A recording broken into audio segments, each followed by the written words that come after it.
Hello guys, unboxing tayo. Revoltech Amazing Yamaguchi Saitama. Actually first Revoltech ko to. So I'm not sure. Tingnan natin.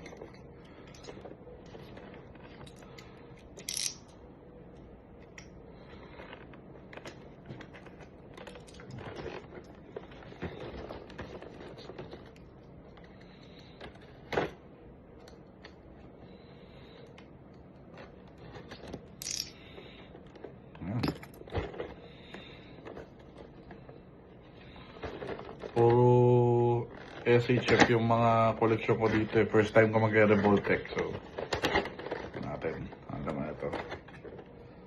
So, syempre, merong manual. Lagi na may ganun eh. Uy. Bango ah.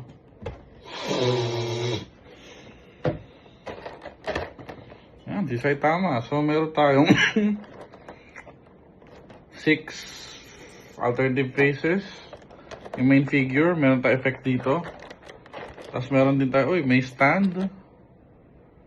And may mga effect din dito. Apat na alt hands. Then, effect na consecutive punches. Then, yung effect ng serious punch. Wow. Check natin. Open the clamshell. Ayan, dalawa siya. Ito yung sa mga ano. Open the clamshell. Woo!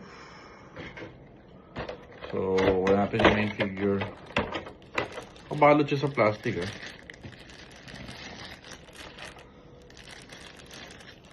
Yun, wired cape. Ganito yung gusto ko. Ayan, diba? Smell. May bago. Ayan, Saitama. The strongest hero. Alright, ano pa? May posing na.